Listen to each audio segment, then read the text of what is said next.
Have you ever really stopped to think about all the stuff that builds our world? I mean, our homes, our offices, the furniture we use every single day. Well, today, we're going to break down the sustainability standard that's starting to tell the hidden story behind all of it. Let's get into it. So what is the answer? Well, beyond being part of a absolutely massive industry, they share this. There's now a standardized way to measure their impact. It's like a common language that finally lets us talk about their sustainability in a way that actually makes sense. All right, first up, the stuff we live with. Let's get a handle on just how broad this category is, because it's huge. We're talking about the fundamental materials that literally build the spaces where we live and work. I mean, think about the incredible range here. You've got the actual skeleton of a building, the lumber, the wood trusses. But then it's also the finishing touches, right? The flooring, the ceiling tiles, and of course all the furniture that we fill those spaces with. And believe it or not, all of that gets manufactured under this one single industry umbrella. And this gets right to the heart of the problem we all face. You see, one company calls itself green, another says it's eco-friendly. But how can you possibly compare them? Without some kind of common yardstick, those labels are pretty much just marketing noise. Well, this is exactly where the SASB standards come in. Their whole goal is to cut through all of that noise by creating a really clear, consistent way for companies to report what they're doing on sustainability. Now, the key phrase here is industry specific. I mean, it's obvious, right? The sustainability issues for a furniture maker are completely different than for a software company. So SASB, that stands for the Sustainability Accounting Standards Board, created 77 unique standards. And they focus only on the issues that could actually affect a company's financial performance. It's all about giving investors information they can actually use. And this is not some vague set of guidelines. No, it's a highly structured system. It starts by clearly defining the industry. Then it identifies the key disclosure topics, the big sustainability issues that matter. And for each of those topics, it gives specific metrics to report on, technical rules for how to measure them, and even activity metrics to give it all scale and context. It really is the whole package. And if you're wondering if this is just some niche thing, think again. As of 2022, these standards are now managed by the same foundation that oversees global financial reporting. So sustainability disclosures are now sitting right alongside traditional accounting standards. That is a huge step forward. So, what do these standards actually look at for building products and furnishings? Let's break down two of the most critical topics, starting with energy use and chemicals. This quote just nails it. This isn't just about being good to the planet. It's about running a smart business. In an industry where profit margins are razor thin, energy isn't some side environmental topic. It's a core financial one. Wasting energy is literally just wasting money. So the standard makes companies report the hard numbers, not just their total energy use, but what percentage comes from the grid versus what percentage is from renewable sources.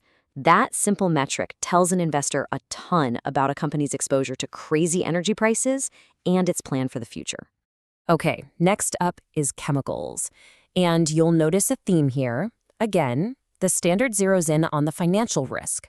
Using potentially harmful chemicals isn't just a health concern, it's a major business threat. It opens you up to new regulations, lawsuits, and brand damage that can sink your sales. A major focus here is on something called volatile organic compounds, or VOCs. These are chemicals that can be released as gases from things like paint, flooring, and furniture. And since these products are used indoors, where we spend most of our time, managing VOCs is absolutely critical for product safety. And the standard requires companies to be totally transparent about how they manage these chemicals. Do they take a hazard-based approach, which means if a chemical is inherently toxic, it's out, period? Or do they use a risk-based approach, where they sort of weigh the odds of someone actually being exposed and harmed? That distinction tells you a whole lot about a company's philosophy on safety. So how do you measure this? The standard boils it down to one crystal clear metric. What percentage of your revenue comes from products that meet strict VOC emission standards? That single number shows you how much of a company's business is truly tied to making safer products. All right, let's move on. The next two topics are really two sides of the same coin. We're going to look at what happens at the very end of a product's life and then go all the way back to where its raw materials come from in the first place. This quote perfectly captures the shift toward a circular economy. Thinking about what happens to a desk or a floor tile after 20 years isn't an afterthought anymore. Designing products so they can be easily taken apart and recovered, well, that's a source of innovation, a way to cut costs, and a huge selling point for customers. And again, it all comes back to measurable data.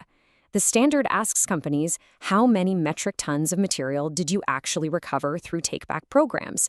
And this is the key part. Of that amount, what percentage was actually recycled? This is what separates genuine action from just greenwashing. Finally, let's talk about wood. For a huge part of this industry, the supply chain begins in a forest. And where and how that wood is harvested has massive implications, from environmental destruction to harming local communities. Sourcing wood irresponsibly is just a huge reputational and regulatory risk. So, how do companies manage this? The key is third-party certification. You've probably seen logos for independent standards like the Forest Stewardship Council, FSC, or others like PEFC and SFI. They provide assurance that wood is coming from sustainably managed forests. So the SASB standard just asks companies to report what percentage of their wood comes from these certified sources. Simple as that. Okay, so we've dug into what the standard measures, but let's zoom out and ask the big question. Why should you even care about any of this? Here's the bottom line. For investors, this standard gives them apples-to-apples data to see which companies are truly managing their risks for the long term.